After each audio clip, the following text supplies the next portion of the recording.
শেষ পর্যন্ত এসে যদি মাউত হয় ইমানের সহিত, তাহলে বুঝবেন আপনার কপাল অনেক ভালো। একজন সাহাবী ছিলেন, আল্লাহ রসুলের সাহাবী, বয়স হয়ে গেছে, এখন ইমান আনে নেই। পৃথিবীতে ইতিহাসে একজন সাহাবী আছে যে সাহাবী জীবনে এক ওয়াক্ত নামাজও পড়ে নেই, একটা রোজাও করে নেই, একটা হজও করে নেই, কিন্তু সে জান্নাতি। বলি সুবহানাল্লাহ। এক ওয়াক্ত সালাত সে আদায় করতে পারে নাই, কখনোই সে নামাজ আদায় করে নেই, অথচ সে মরে গেছে, সে জান্নাতি। হযরত ওসাইরিন রাদিয়াল্লাহু তাআলা আনহু, আল্লাহর নবী মদিনা ছেড়ে গিয়েছেন যুদ্ধ করার জন্য তো সাহাবীদেরকে নিয়ে। এই সাহাবীর মনের মধ্যে সুচিন্তা জাগ্রত হলো, আহারে মদিনাকে রক্ষা করার জন্য মুহাম্মদ রাসূলুল্লাহ সব সাহাবীদেরকে দলবল নিয়ে চলে গেল, আর আমি এই মদিনার মধ্যে হাত গুটিয়ে বসে থাকবো না, আমি আজকে ইসলাম ধর্ম গ্রহণ করব আর আল্লাহ নবীর পক্ষে কুরাইশদের সঙ্গে যুদ্ধ ঘোষণা করলাম। সে গিয়েছে, সাহাবীদের সঙ্গে দেখা করেছে, আল্লাহ রসুলের কাছে তাকে নিয়ে আসা হলো। এ রাসূলুল্লাহ, এই আপনার এই সাহাবী সে ইসলামের সুধা পান করতে চায়, ইসলাম গ্রহণ করবে, ইসলাম গ্রহণ করেছে, যুদ্ধ শুরু হয়ে গেছে, এখনও জোহরের রক্তের সময় হয় নাই, আল্লাহর ইচ্ছা ওই সাহাবী ইসলাম কবুল করার পরেই যুদ্ধের মধ্যে শহীদ হয়ে গেছে। বলি সুবহানাল্লাহ। এক ওয়াক্ত নামাজ সে পড়তে পারে নাই। ওসাইরিনের লাশ দেখে আল্লাহ রসুল বলে, এই যুদ্ধের মধ্যে যত সাহাবী শহীদ হয়েছে, যতগুলো সাহাবী জান্নাতি রয়েছে, তার মধ্যে ওসাইরিন একজন। ওসাইরিন তার মধ্যে একজন, তার মানে সে কি জান্নাতি। তো শেষ পর্যায়ে এসে ইন্নামাল আমালু বিল খাওয়াতিম, শেষ বয়সে এসে যদি ইমান নসিব হয়, এটা তো কপাল, এটা ভাগ্য। ইবলিস শয়তান সে কিন্তু অনেক ইবাদত করেছে, অনেক, ওনার ইবাদতের সময় সীমা, তার পরিমাপ আপনি আমি করতে পারবো না, কিন্তু একটা কাজ শুধু ভুল করেছে। আল্লাহ বলেছে সেজদা করো, সে বলছে না আমি সেজদা করব না, আল্লাহ থেকে বেশি বুঝেছে। একটা হুকুম না মানার কারণে ইবলিস শয়তান, আল্লাহ পাক তাকে শয়তান রূপে মানুষের কাছে পরিচিত করেছেন। সম্মানিত হাজিরিন, এই জন্য শেষ সময়টা এসে আপনার আর আমার মৌত, মৃত্যু যদি হয় কালিমার সহিত, মৃত্যু যদি হয় ইমানের সহিত, তাহলে বুঝে নেবেন আল্লাহ পাক আপনার আমার জীবনকে কবুল করেছে, তাছাড়া নয়। এজন্য অনেক মানুষ দেখবেন যে ইবাদত বন্দেগী করে নাই, কিন্তু শেষ বয়সে এসে সে নামাজ পড়ছে, সে ভালো হওয়ার সিদ্ধান্ত নিয়েছে, আর মানুষ তাকে দেখে ঠাট্টা করে, হ্যাঁ এতদিন অমুক কাজ করে আসলেন, তমুক কাজ করে আসলেন, আর এখন শেষ বয়সে এসে নামাজ, মসজিদে বসে থাকেন, ইবাদত করেন, এগুলো আল্লাহ কবুল করবে না। না, এসব ভুল কথা, এসব কথা মানুষের উৎসাহ উদ্দীপনাকে নষ্ট করে দেয়। এটা কখনো এরকম মন্তব্য আমরা করব না, কারণ আল্লাহ পাক রব্বুল আলামিন কাকে কিভাবে কবুল করবে এটা আপনি আমি বলতে পারবো? শেষ ভালো যার, সব ভালো তার। শেষ বয়সে এসে যদি আপনার আমার মৌত কালিমার সহিত হয়, ইমানের সহিত হয়, কারণ জান্নাতে যাওয়ার পূর্ব শর্ত হচ্ছে ইমান। কি থাকা লাগবে? ইমান। ইমান ভঙ্গের কমপক্ষে 10টা কারণ আছে, আমি এর আগে উল্লেখ করেছিলাম। সম্মানিত হাজিরিন, আমার আলোচনার বিষয় আজকে ওইদিকে না, আয়াত তেলাওয়াত করেছি। ওয়াকাদা রাব্বুকা আল্লা তা'বুদু ইল্লা ইয়্যাহু ওয়া বিল ওয়ালিদাইনি ইহসান। আল্লাহ পাক বলছেন, হে দুনিয়ার বান্দারা শোনো, ওয়াকাদা রাব্বুকা আল্লা তা'বুদু, ইবাদত শুধুমাত্র আমি রবের করতে হবে। ইবাদত করতে হবে কার? ইবাদত শুধুমাত্র আমি আল্লাহ পাকের করতে হবে। ইল্লা ইয়্যাহু ওয়া বিল ওয়ালিদাইনি ইহসান, আর তোমাদের পিতা মাতার খেদমত করো। আল্লাহ পাক কত গুরুত্বপূর্ণ একটা কথা বলছেন। সূরা বানী ইসরাঈল 123 নম্বর আয়াত। আল্লাহ পাক বলছেন, ওয়াকাদা রাব্বুকা আল্লা তা'বুদু ইল্লা ইয়্যাহু ওয়া বিল ওয়ালিদাইনি ইহসানা। দুনিয়ার মানুষরা কান খুলে শুনে রাখো, ইবাদত শুধুমাত্র আমি রবের জন্যই করা লাগবে, আর আমার ইবাদত করার পরপরই তোমার মা বাবার খেদমত করো, ইহসান করো। ইহসান মানে কি? ন্যায় বিচার করো, দেখভাল করো, তাদের সেবা যত্ন করো। পবিত্র কোরআনুল কারিমের ভিতরে আমি 7 জায়গায় মা বাবার খেদমতের ব্যাপারে পড়েছি। 7টা জায়গায় মা বাবার সম্পর্কে কথা এসেছে। অবিল ওয়ালিদাইন ইহসান, এই ওয়ালিদাইন মানে পিতামাতা, পিতামাতার খেদমত করো। খেদমত করা ফরজ, কিন্তু পিতামাতার হুকুম মানা ফরজ, এ কথা কোরআনে একটা জায়গাও নাই। কেন এ কথা আল্লাহ পাক বলছেন? ইম্মা ইয়াবলুগান্না ইনদাকাল কিবারা আহাদুহুমা আও কিলাহুমা ফালা তাকুল লাহুমা উফ। যখন তোমাদের পিতামাতা উভয়ের মধ্যে বার্ধক্য চলে আসবে, বয়স্ক হয়ে যাবে, তখন তাদের কাজে কর্মে তোমরা নাক ছিটকাবা না, বিরক্ত বোধ করবা না। হয় না এরকম? পিতামাতা যখন বয়স্ক হয়ে যায়, সন্তান জোয়ান, যুবক, টকবকে যুবক। আমি এমনও দেখেছি ভিডিওতে, পিতাকে গাছের সঙ্গে বেঁধে সন্তান মার দিচ্ছে, পিটাচ্ছে। বলি নাউজুবিল্লাহ। ওর ইহকালও শেষ, ওর পরকালও শেষ। আল্লাহ পাক বলছেন, যখন সন্তান তোমার মা আর বাবা বার্ধক্যে উপনীত হবে, ওদের কাজে কর্মে কখনো নাক ছিটকাবা না, এমনকি উফ কথাটা বলবা না। কোনো সমস্যা হচ্ছে এখানে? একটু মনোযোগ দিয়ে শোনেন ইনশাআল্লাহ। নাক ছিটকাবা না। উফিউ ওয়ালা তানহারহুমা ওয়া কুল্লাহুমা কওলান কারিমা। আল্লাহ পাক নিজে ব্যাখ্যা দিচ্ছেন, তাদের ব্যবহারে উফ শব্দটা করা যাবে না। আল্লাহ পাক কথাটা কেন বললেন? পবিত্র কোরআনুল কারিমের 7টি জায়গায় মা বাবার সম্পর্কে ব্যাখ্যা এসেছে। মা বাবার সম্পর্কে আল্লাহ পাক শুধু খেদমতের কথাই বলেছেন। খেদমত করো, মা বাবার হুকুম মানা ফরজ নয়। হ্যাঁ, মা বাবার কোরআন এবং সুন্নাহ অনুযায়ী সৎ উপদেশ গ্রহণ করা, মানা, এটা ফরজ।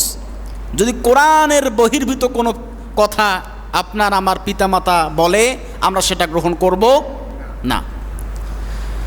আল্লাহ পাক বলছেন, যখন বার্ধক্যে উপনীত হবে, খবরদার তাদের ব্যবহারে তুমি উফ শব্দটাও করবা না। ওয়া কুল্লাহুমা কওলান কারীমা। আর তোমার মা বাবার সাথে সদ্য ব্যবহার করো, ইহসান করো। ওয়া কুল্লাহুমা কওলান কারীমা। যতগুলো ভদ্রতা, কার্টেসি, নম্রতা, যত সভ্যতা তুমি শিখেছ, সবগুলো নম্রতা, ভদ্রতা তোমার মা বাবাকে তুমি দেখাও। কথাকার আল্লাহ পাক বলছেন। এখন দেখবেন আমাদের এখনকার অবস্থা, মা বাবার সঙ্গে কিন্তু অনেক লোক সদ্ব্যবহার করতে পারে না। এটা খুব সেন্সিটিভ একটা বিষয়। আপনি যত বড়ই হন না কেন, মুফতি, মাওলানা, মুহাদ্দিস, হাজি, গাজী যাই হন না কেন, যদি মা বাবার বদদোয়া আপনার জীবনে থাকে, আপনি লাইফে উন্নতি করতে পারবেন না। এমনও হতে পারে আপনার মৌতটাও ইমানের সহিত নাও হতে পারে, যদি মা বাবা আপনার বিরুদ্ধে যায়। আপনি এখন সমাজের দিক তাকান, সারা বাংলাদেশের দিকে তাকান, মা বাবার সঠিক খেদমত হচ্ছে না। আমাদের রংপুর শহরে খুব তেমনটা নয়। আপনি ঢাকা শহরে যাবেন, বৃদ্ধাশ্রম দেখেন। সারা বাংলাদেশের প্রায় 65% মানুষ ঢাকা শহরে বসবাস করে। কতগুলো মানুষ সেখানে বসবাস করে। আর ওই বৃদ্ধাশ্রমে দেখবেন ধনী মানুষদের মা বাবারাই বেশি। ধনীদের মা বাবা ওখানে সবচেয়ে বেশি। ওরা শেষ বয়সে এসে সন্তানের ভালোবাসা, আদর, যত্ন পায় না, নসিবে হয় না। দুঃখজনক হলো এটাই সত্য। এই বৃদ্ধাশ্রমে দিয়ে আসে মা বাবাকে, দেখবেন ওরা যখন আবার বৃদ্ধ হয়ে যায়, বয়স্ক হয়ে যায়, ওদের সন্তানরাও ওই একই সিস্টেমে ওদেরকে আবার বৃদ্ধাশ্রমে দিয়ে আসে। সন্তান মা বাবার খেদমত করতে ব্যর্থ, মা বাবার চাহিদা পূরণ করতে ব্যর্থ। এরকম সন্তান আছে না নাই? আছে। সম্মানিত হাজিরিন, এটা কখনোই করা যাবে না। আপনি কেমন সন্তান? আপনার মা খাবারের কষ্ট করে, আপনার বাবা খাবারের কষ্ট করে, আপনার বাবা থাকার কষ্ট করে। কেমন সন্তান আমরা? যে মা বাবার কারণে আপনি দুনিয়ার আলো দেখতে পারলেন, যে মা বাবাকে ওসিলা করে আল্লাহ পাক আপনাকে আর আমাকে দুনিয়ার মধ্যে পাঠালেন, সেই মা বাবার সাথে কেমন করি আমরা নাফরমানি করি, কেমন করে তাদের সেবা যত্ন ছাড়া বউ সন্তান স্ত্রী সন্তানকে নিয়ে দিয়ে ভালোভাবে আরামে খাচ্ছি। কোনো সমস্যা আছে মজিদ সাহেব? বসেন, দাঁড়ালে আমার আলোচনা সমস্যা হয়ে যায়। আল্লাহ পাক বলছেন ওয়াকুল্লাহুমা কওলান কারিমা, সদ্য ব্যবহার করো, ভালো আচরণ করো। কার সাথে? মা বাবার সাথে। হযরত আবু হুরায়রা রাদিয়াল্লাহু তাআলা আনহু, ছোট্ট মানুষ আবু হুরায়রা তার নাম। আবু হুরায়রা কিন্তু তার নাম না, তিনি বিড়াল পালতেন, পুষতেন। এই জামা আছে না আমাদের, তো এগুলো চিকন, ওনারা এরকম মোটা পরতেন, অনেক ভারী অর্থাৎ অনেক ঢিলে ঢালা পোশাক পরতেন সাহাবীরা। মজলিসের মধ্যে আবু হুরায়রা বসে আছে, আবু হুরায়রার এই যে আস্তিন মোবারক দিয়ে বিড়ালটা হঠাৎ করে বের হয়েছে। আল্লাহ রাসূল মুস্কি হাসলেন, ডাক দিয়ে বলেন, হে আবু হুরায়রা, হে বিড়ালের পিতা। কারণ বিড়াল পালন করা কিন্তু ভালো, বিড়াল কোনো ক্ষতিকারক প্রাণী নয়, এটা বিজ্ঞান দ্বারা প্রমাণিত। হে আবু হুরায়রা, ও ডাক নাম হয়ে গেছে আবু হুরায়রা, বিড়ালের পিতা। এখন থেকে ওই পর্যন্ত, এখন থেকে সবাই ওই সাহাবীকে আবু হুরায়রাই নামে চেনে, সবাই চেনে।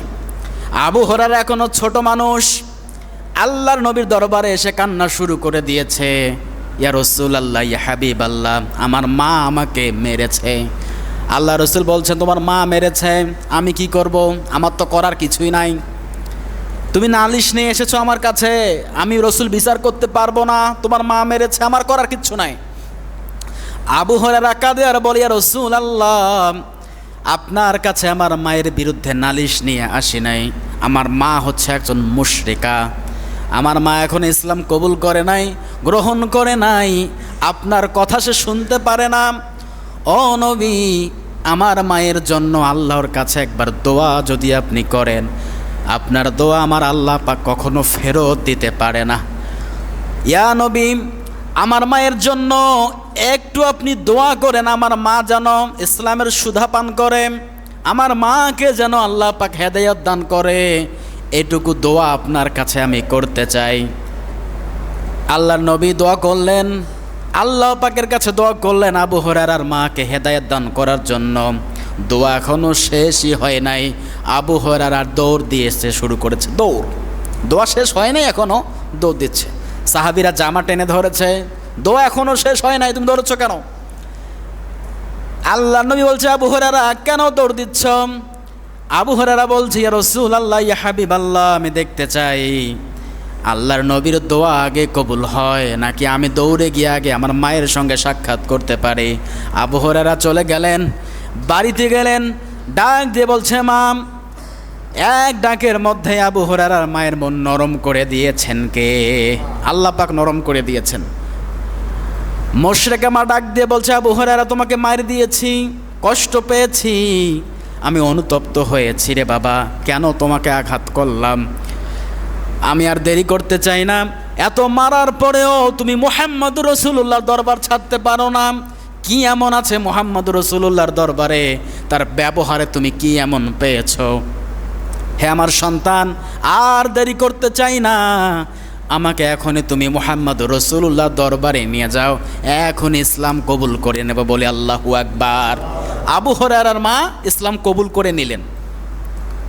তখন সন্তান ইসলাম কবুল করেছে, কিন্তু মা ইসলাম কবুল করে নাই। মুশরিকা, যারা আল্লাহ পাকের ইবাদত ব্যতীত অন্য কোনো ইবাদত করে, এরা হচ্ছে মুশরিক, শিরিক করে আল্লাহ পাকের সাথে। আর মুশরিকদের দোয়া কখনো কবুল হয় না। সাহাবীরা দোয়া করেছেন মায়ের জন্য, বাবার জন্য, যেটা কবুল হওয়ার সেটা কবুল হয়েছে। কারণ হেদায়েত দেওয়ার একমাত্র মালিককে, ইল্লাকা লা তাহদি মান আহবাবতা ওয়ালাকিন্নাল্লাহ ইয়াহদি মান ইয়াশা। হে নবী, তুমি শুনে নাও, তুমি মুহাম্মদুর রাসূলুল্লাহ শুধু নয়, আদম থেকে নিয়ে ঈসা পর্যন্ত, তুমি মুহাম্মদুর রাসূলুল্লাহ পর্যন্ত যতগুলো পয়গাম্বার রাসূল দুনিয়াতে পাঠিয়েছি, আমি আল্লাহ পাক হেদায়েতের দায়িত্ব কাউকে দেই নাই। হেদায়েতের দায়িত্ব আমি শুধু আল্লাহ পাক আমার হাতে রেখে দিয়েছি, বলি সুবহানাল্লাহ। এজন্য নবী নিজের চাচা আবু তালিবকে হেদায়েত দিতে পারে নাই। দিতে পেরেছে? আবু তালিবকে হেদায়েত দিতে পারে নাই, আবু লাহাবকেও হেদায়েত দিতে পারে নাই। আল্লাহ রসুল ব্যথিত, কষ্ট পেয়েছেন। হেদায়েত কে কখন কিভাবে পাবে এটা বড় অনেক কষ্টের ব্যাপার, ভাগ্যের ব্যাপার। এজন্য আমি এটা কখনো মনে করব না যে হুজুরের বয়ান শুনে, হুজুরের আমল আখলাক দেখে আমি হেদায়েত হব না, এটা ভুল। এটা কথা আছে না, হুজুরের নসিহত ধরবেন, হুজুরের খাসিয়ত ধরা যাবে না। খাসিয়তে অনেক ভুল আছে, নসিহতটা ধরবেন, খাসিয়ত ধরলে সমস্যা। আল্লাহ রসুল বলছেন, আবু হুরায়রা তোমার মা তোমাকে মেরেছে, বিচার করতে পারবো না। আল্লাহ রসুল নিজে বিচার করতে পারে নাই, কারণ মায়ের বিরুদ্ধে কোনো নালিশ আল্লাহ রসুল বরদাস্ত করতেন না। আজ আমাদের সমাজে অনেক মানুষ আছে মা বাবাকে কষ্ট দেয়, আছে না নাই? আছে। আপনি সন্তান আজকে প্রতিষ্ঠিত, আপনি যখন ছোট ছিলেন, 2-2.5 বছর 3 বছরের বালক বালিকা ছিলেন, তখন আপনার মা বাবা কিন্তু আপনাকে ফেলে দেয় নাই। ফেলে দিয়েছিল? ফেলে দেয় নাই। মানুষের বাসায় কাজ করে আপনাকে খাইয়েছে, মনে করে দেখেন। আপনার বাবা মানুষের কাজ করে, রিক্সা চালিয়ে, ভ্যান চালিয়ে, ওই সময় কত কষ্ট করে আপনাকে আমাকে খাইয়েছে, পড়িয়েছে। এখন সন্তান জজ হয়েছে, ব্যারিস্টার হয়েছে, বড় চাকরিজীবী হয়েছে, ইঞ্জিনিয়ার হয়েছে, মা বাবার পরিচয় দিতে লজ্জাবোধ করে।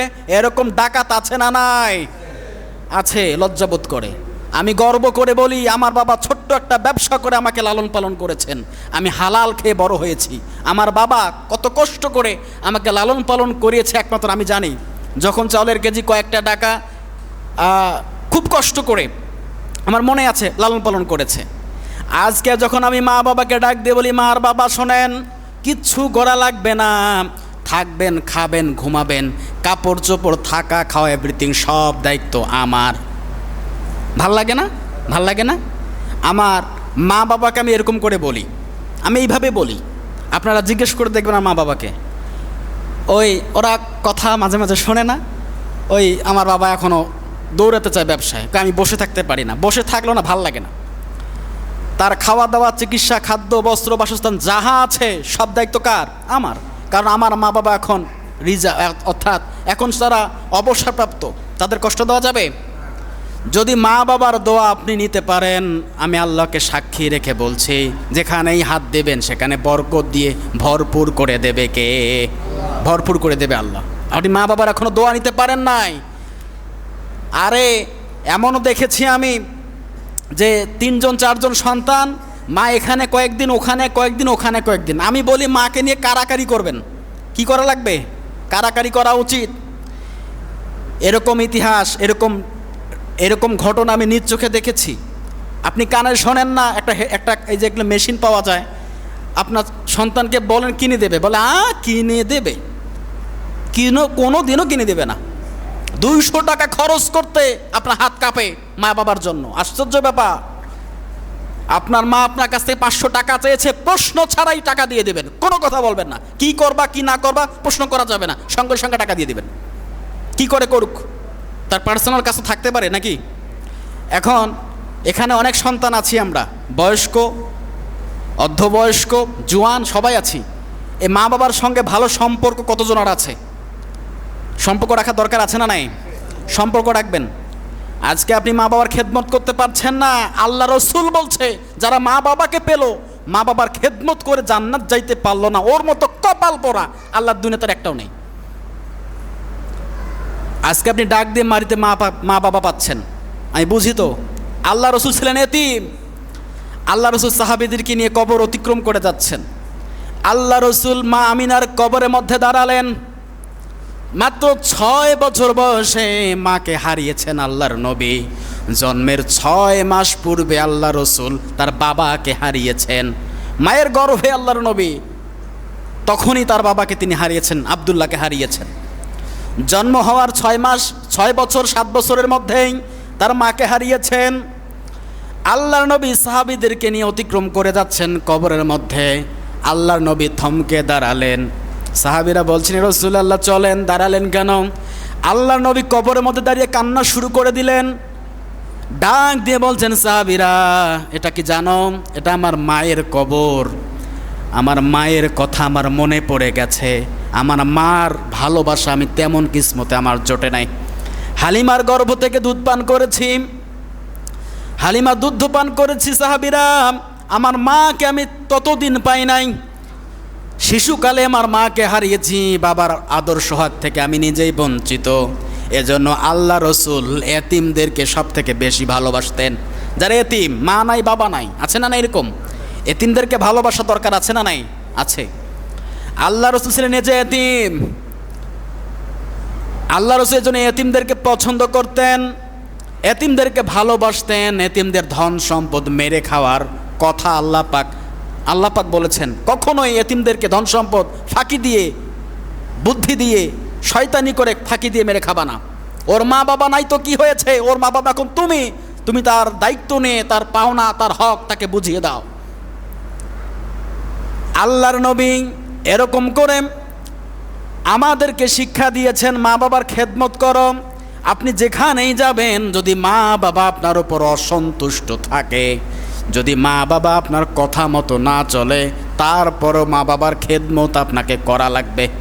আপনার কথা আপনার মা শোনে না, আপনার বাবা আপনার কথা শোনে না, তারা শুধু অন্যায় কাজে লিপ্ত, সমস্যা নাই, তার ভরণ পোষণ খেদমত আপনাকে করা লাগবে, করতে হবে।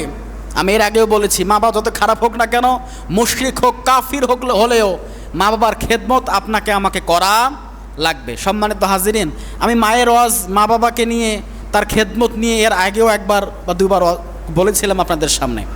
আসলে দেখেন, একটু রিনিউ করা লাগে, বছরে 6 মাসে রিনিউ করতে হয়। আজকে হিসাব করে দেখেন তো, মা বাবার সাথে সম্পর্ক কাদের খারাপ? আপনি মা বাবার সাথে সম্পর্ক খারাপ করে নামাজ পড়েন, রোজা রাখেন, ইবাদত বন্দেগী করেন, হজ করেন, মক্কা মদিনা যদি ইমামতের দায়িত্ব আপনি পান, আর যদি মা বাবা আপনার উপর অসন্তুষ্ট হয়, আপনি উন্নতি করতে পারবেন না, আপনি সফল কাম হতে পারবেন না। মাইয়াকুলু জালিসি ইয়াউমাল কিয়ামাহ। মুসা নবী একবার আল্লাহ রসুলকে বলছেন, আল্লাহ পাককে বলছেন, রব্বুল আলামিন আমার সঙ্গে জান্নাতে কে থাকবে, আমার সাথী কে হবে? আল্লাহ পাক বলছেন, একজন কসাই। হ্যাঁ, কসাই আমার সঙ্গী হবে? বলে হ্যাঁ, কসাই তোমার সঙ্গী হবে।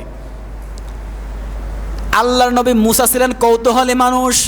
ও মাবুদ, কসাইকে দেখতে চাই, কসাইয়ের কি এমন আমল আছে আমি পয়গম্বর মুসার সঙ্গে জান্নাতে দাখিল হবে? বলে যাও দেখো কি এমন আমল আছে। পথিক হয়ে, মুসাফির হয়ে আল্লাহর নবী মুসা রাস্তা হাঁটা শুরু করে দিলেন।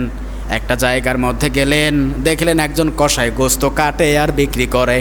ভালো ভালো গোস্তের টুকরোগুলো ঝোলার মধ্যে নিয়ে আল্লাহর নবী মুসা আলাইহিস সালাম দেখতে পাচ্ছেন ওই কসাই ঝোলার মধ্যে গোস্তগুলো নিয়ে বাড়ির দিকে রওনা শুরু করে দিলেন। শুরু করে দেওয়ার পরে বাড়িতে প্রবেশ করলেন। মুসা তার পিছনে পিছনে যাচ্ছে। মুসা নবী ডাক দিয়ে বলছেন, ও ভাই, আমি মুসাফির পথিক, একদিন আপনার বাসায় মেহমান হতে চাই, আমার মেহমানদারি আপনি করবেন নাকি একটু বলেন? বলে আসেন, করব। যারা মা বাবার খেদমত করে এদের মন মানসিকতা দেখবেন অনেক নরম, এরা সফট হৃদয়ের মানুষ হয়, ঠিক কি না বলেন? যাদের ব্যবহার মা বাবার সাথে ভালো, তাদের ব্যবহার সব জায়গায় ভালো আমি মনে করি। মুসা নবীকে মেহমান হিসেবে কবুল করলেন। মুসা নবী বাড়িতে প্রবেশ করলেন। কসাই এবার মাকে উপর থেকে পারলেন, একটা মাসাঙের উপরে ছিল, অথবা খাটের উপরে, অথবা কোনো একটা উপরে ছিল, সেখান থেকে মাকে পারলেন। বৃদ্ধা মহিলা, বয়স হয়ে গেছে। এই কসাই বাড়িতে ঢুকেই মাকে নামালেন। নামানোর পরে মাকে গোসল করিয়ে দিলেন, ভালো কাপড় পরিয়ে দিলেন। কাপড় পরিয়ে দিয়ে রান্না বান্না করে মাকে রুটি বানিয়ে, গোস্ত বানিয়ে খাওয়াচ্ছেন। আল্লাহর নবী মুসা কিন্তু সব দেখতে পাচ্ছেন, দেখছেন না? দেখতে পাচ্ছেন। মুসা নবী সব ঘটনা দেখছেন নিজের চোখ দিয়ে। মুসা নবীকেও খাবার দেয়। মুসা নবী খাবার গ্রহণ করে না। আর এই দিকে কসাই নিজে রুটি রান্না করে, গোস্ত রান্না করে মাকে তুলে তুলে খাওয়াচ্ছে। এবার মা চোখের পানি ছেড়ে দিয়ে সন্তানের জন্য দোয়া করে। রব্বুল আলামিন শুনেছি এই জামানার সবচাইতে বড় পয়গম্বর জ্ঞানী মানুষ মুসা। ও মাবুদ, আমার সন্তান এই কসাই সন্তান যে খেদমত আমার করেছে, আমার কলিজা শীতল হয়ে গেছে রে মাবুদ। আমি দোয়া করি আমার এই কসাই সন্তানকে মুসা নবীর সঙ্গে একই সাথে জান্নাতে রেখে দিও। আল্লাহু আকবার। মুসা নবীকে খাবার দেয়, গ্রহণ করে না। ও ভাই বাগে বলো, তোমার মা যখন খাবার খাচ্ছিল কান্না কেন করে, আর মুখ দিয়ে বীর বীর করে কি বলে? এবার কসাই বলছে হেসে হেসে, আপনি ওসব বাদ দেন, দরকার নেই, আপনি খাবার গ্রহণ করেন। বলে না, যতক্ষণ বলবা না খাবো না। এবার কসাই ডাক দিয়ে বলছে, হে পথিক মুসাফির শোনো, আমার মা আমার খেদমত পেয়ে এতটাই খুশি হয়ে যায়, আমার মা খুশিতে কান্না করে চোখের পানি ফেলে আমার জন্য একটা দোয়া করে। আমার মা দোয়া করে জামানার শ্রেষ্ঠ পয়গম্বর মুসার সঙ্গে আমাকে জান্নাতে পাঠিয়ে দিতে চায় আমার মা। এটা কি সম্ভব? আপনি বলেন, এটা দোয়া কখনো সম্ভব? আপনি বলেন, কোথায় মুসা নবী আর কোথায় আমি কসাই? মুসা নবী বলছে, কসাই আর চিন্তা করার কোনো কারণ নাই, তোমার মায়ের দোয়া আমার মাবুদ কবুল করে নিয়েছে। আল্লাহু আকবার। মায়ের খেদমত করলে জান্নাত পাওয়া যায়, শুধু মুহাম্মদ রাসূলুল্লাহর জীবন থেকে প্রমাণিত নয়, এটা মুসা নবীর জীবন থেকে প্রমাণিত। কথা বলেন ঠিক কি না? সমাজের মধ্যে অধিকাংশ মানুষ মায়ের খেদমত থেকে গাফেল। কেন? আপনার মা একটা কথা বলতে আপনাকে ভয় পাবে কেন? কেন?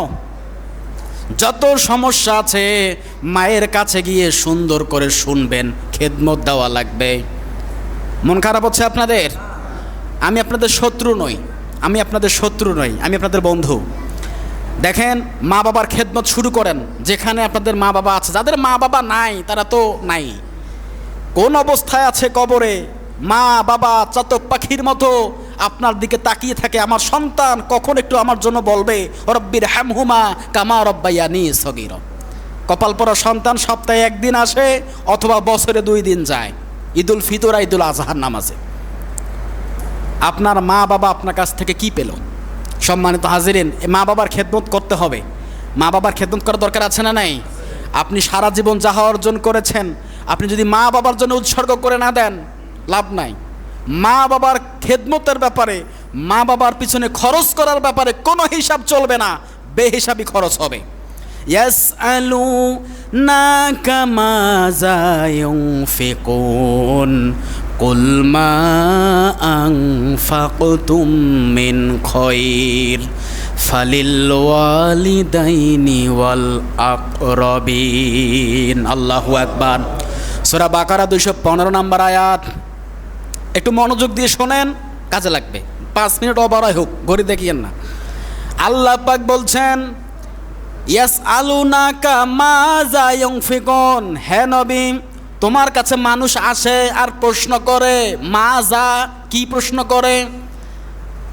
কুল মা আনফাকতুম মিন খায়র, তোমাকে প্রশ্ন করে নবী আমরা যে টাকা পয়সা ইনকাম করব, এই ইনকামগুলো কোন রাস্তায় ব্যয় করব।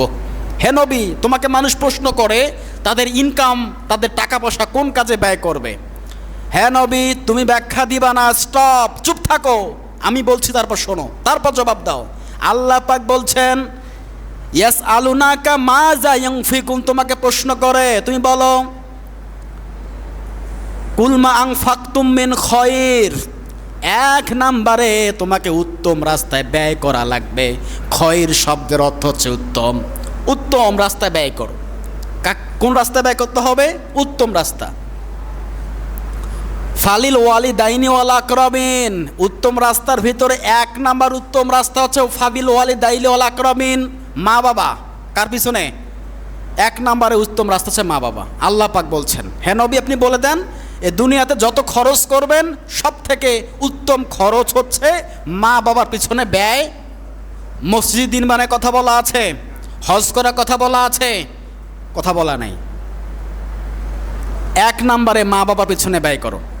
ওয়াল ইয়াতামা ওয়াল মাসাকিন ওয়াবনিস সাবিল, এরপর 2 নম্বরে ইয়াতিমদের জন্য ব্যয় করো, মিসকিনদের জন্য ব্যয় করো, মুসাফিরদের জন্য ব্যয় করো, তোমাদের আত্মীয় স্বজনদের জন্য ব্যয় করো। আল্লাহ পাক 1 নাম্বার সিরিয়ালে দিয়েছেন তার মা আর বাবা, এর পিছনে ব্যয় করো। ব্যাখ্যা দিয়েছেন কে? বিশ্বাস না হলে বাড়িতে গিয়ে সূরা বাকারা 215 নম্বর আয়াতটা খুলে দেখবেন, ওর শাব্দিক অর্থই খুলে দেখিয়েন, তাফসির পড়া লাগবে না, কি বলা আছে সেখানে। সেই মা বাবাকে দেখেন, ওয়াইস কুরিনের নাম শুনেছেন আপনারা? সে সাহাবি কিনা এই ব্যাপারে দ্বিমত আছে, কারণ আল্লাহ রসুলকে সাহাবি হওয়ার জন্য শর্ত আছে। সজ্ঞানে জাগ্রত অবস্থায় আল্লাহ রসুলকে যারা দেখেছেন এবং ইমানের সহিত মৃত্যুবরণ করেছেন সে সাহাবি। আল্লাহ রসুলকে স্বচক্ষে দেখা লাগবে, ঘুমের মধ্যে দেখলে হবে না। ওয়াইস আল কুরুনি সে কিন্তু রসুলকে দেখতে পারে নাই, রসুলের জামানে তার জন্ম এবং মৃত্যু, সে রসুলকে দেখতে পারে নাই। রসুলের সঙ্গে দেখা করতে গেলে মাকে দেখার মতো কেউ থাকে না, এই জন্য ওয়াইস কুরুনি রসুলের সঙ্গে সাক্ষাৎ করার সুযোগ পায় নাই। কিন্তু ওয়াইস কুরুনির ভিতরে আল্লাহ রসুলের প্রেম ভালোবাসা ছিল কি ছিল না? কিন্তু মার খেদমত করা লাগবে, এই কারণে রসুলের সঙ্গে দেখা করতে পারে নাই। কত বড় কথা! আল্লাহর নবী ওয়াইস কুরুনিকে এতটাই ভালোবাসতেন, একটা জুব্বা মোবারক, একটা জামা মোবারক সাহাবীদেরকে বলছেন, ও সাহাবীরা, একজন মানুষকে তোমরা এই আমার আস্তিন মোবারকটা দান করবা। আলী মনে মনে ভাবে মনে হয় আমাকে দেবে, আমি তার জামাই। আবু বকর মনে মনে ভাবে মনে হয় আমাকে দেবে, কারণ আমি তার একজন পুরনো বন্ধু। ওসমান মনে করে আমি তো দান করেছি, হয়তো আল্লাহ রসুল ভালোবেসে জামাটা আমাকেই দান করবে। আল্লাহ রসুলের জামা পাওয়া কি কম ভাগ্যের ব্যাপার? আল্লাহ রসুল জামা দিবেন ওই মানুষটাকে। শেষ পর্যন্ত না, কোনো সাহাবিকে দিলেন না, ওয়াইস কুরুনির জন্য আল্লাহ রসুল জামা মোবারক রেখেছেন। তুমি দেখা করতে পারো নাই, তাতে কি হয়েছে? তোমার মায়ের খেদমত করেছো, সেবা করেছো, আমার মালিক খুশি হয়েছে। ওয়াইস কুরুনির জন্য আল্লাহ রসুল একটা জামা মোবারক পাঠিয়ে দিয়েছেন, বলে আল্লাহু আকবার।